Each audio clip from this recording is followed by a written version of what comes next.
Good morning. हम लोग पिछले वीडियो में पार्ट 3 ग्रामीण जीवन और समाज जो था उसके बारे में हम लोगों ने काफ़ी विस्तृत जानकारी, काफ़ी महत्वपूर्ण जानकारियाँ उसमें थी, जिसमें हम लोग ने देखा कि भारत में अंग्रेजों ने किस तरह से लगान की व्यवस्था की और लगान में 3 तरह के उन्होंने लगान की वसूल करने की व्यवस्था थी, जिसमें महलवारी, रैयतवारी और स्थायी बंदोबस्त व्यवस्था थी। लेकिन धीरे धीरे ये आपको भारत में उनकी साम्राज्य स्थापित करने की जो सोच थी वो धीरे धीरे सफल साबित हो रही थी और सफल हुई भी। और इस व्यवस्था के अंतर्गत उनका जो सोची समझी साजिश थी उनकी सफल हुई और उनमें उनका लगान वापस आने लगा और धीरे धीरे वो लोग पूरे भारत में अपना साम्राज्य स्थापित कर दिए। इसमें हम लोगों ने बिहार के क्षेत्र में भी पढ़ा कि बिहार, बंगाल, उड़ीसा जब उस समय था तो उस समय गया जिला गया जिला जो है आपको पटना के समीप, वो आपको अफीम के उत्पादन में सबसे अग्रणी जिला माना जाता था, सबसे अधिक अफीम का उत्पादन वो करता था। इसमें हम लोगों ने ये देखा कि बिहार के जो 3 जिलों में मुजफ्फरपुर, पश्चिम चंपारण, पूर्वी चंपारण में नील की खेती होती थी, वो एक काफी तरह की समस्याओं थी किसानों के लिए। किसानों ने उसके लिए विद्रोह भी किया, क्योंकि जिस जमीन पर नील की खेती की जाती थी वो उस पर दोबारा फिर आपको नील की खेती नहीं की जा सकती। क्योंकि उस पर उसकी उर्वरा शक्ति समाप्त हो जाती थी, तो उस पर कोई भी खाद्य पदार्थ या और भी तरह के कृषि की वहां पर उपज नहीं होती थी। इसके लिए भुखमरी के आधार पर कितने सारे किसानों ने अपनी जमीन दे दी थी कि अंग्रेजों को। अंग्रेज उस पर मशीनों के द्वारा निर्माण करते थे नील और उसको यूरोप के मार्केटों में बेचकर अत्यधिक मुनाफा कमाते थे। हालांकि धीरे धीरे हमारे देश में जो सूत्रधार था, जो विद्रोह का कारण था, वो यहाँ से ही शुरू होता है, लगान की व्यवस्था से। और आने वाले धीरे धीरे समय में उनकी व्यवस्था के खिलाफ आंदोलन हुए, तब जाकर हम स्वतंत्रता मिली उन सारी व्यवस्थाओं से। तो उसके बारे में हम लोगों ने जाना।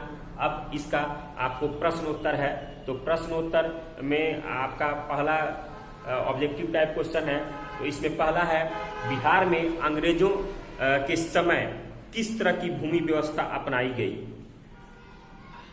बिहार में अंग्रेजों के समय किस तरह की भूमि व्यवस्था अपनाई गई? तो मैंने इसमें बताया था 3 तरह की, इसमें तीनों दिया है, स्थायी बंदोबस्त, रैयतवारी और महलवारी व्यवस्था। लेकिन इसका आंसर होगा घ, आपको ये तीनों, यानी तीनों सही है।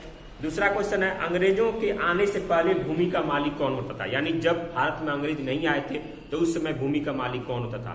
तो उस समय भूमि का मालिक राजा होता था, यानी इसका भी आंसर आपको घ होगा। तीसरा है, रैयतवारी व्यवस्था में जमीन का मालिक किसे कहा गया, किसे माना गया? मैंने बताया था आपको कि रैयतवारी जब पहले स्थायी बंदोबस्त व्यवस्था थी, लेकिन उसके बाद जब रैयतवारी व्यवस्था आई तो उस व्यवस्था में अंग्रेजों ने सीधे किसानों से करार किया, यानी सीधे किसानों से संपर्क किया और किसानों से ही उन्होंने करार करा कर डायरेक्ट किसानों को ही वो जमीन का मालिकाना हक दिया। तो इसका आंसर क होगा, किसान।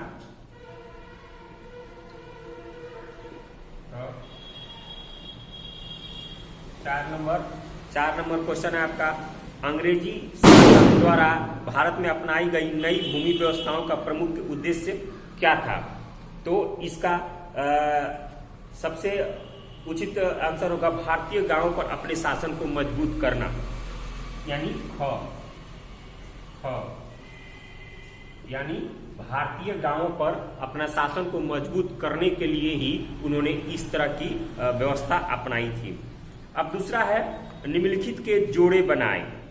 निम्नलिखित के जोड़े बनाए, तो जोड़े में पहला है, दूसरा का जोड़े में आपको इधर लिख देते हैं 1 और इधर क, 2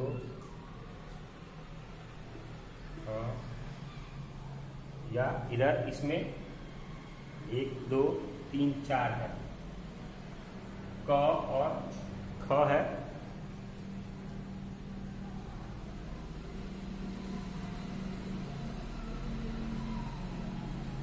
क है, ख, ग और ख, ये तीनों है। आपको मिलान करने वाला भी तीनों ही दिया है। तो पहला है महलवारी व्यवस्था। ये कब हुआ था? नील दर्पण, नकदी फसल और अस्थाई भूमि व्यवस्था। तो ये नील दर्पण जो है उसका आंसर होगा ख का ग, ख का आपका होगा ग। उसके बाद महलवारी व्यवस्था, इसका होगा आपको पंजाब यानी ह। उसके बाद तीसरा है नकदी फसल, तो ये है आपको बिहार यानी आपको होगा ख। और घ है अस्थाई भूमि व्यवस्था, ये 1793 ईस्वी में यानी क। यही आपका मिलान करने वाला है, देख लीजिए ध्यान से। इस तरह मिलान करने वाला है आपका क्वेश्चन, मिलान कर लीजिएगा। हम अगले वीडियो में अगले जो अध्याय है 4 उसके बारे में हम लोग जानेंगे, पढ़ेंगे और तब आगे हम बढ़ेंगे। तो इस वीडियो में इतना ही, अगले वीडियो में हम लोग मिलेंगे। धन्यवाद।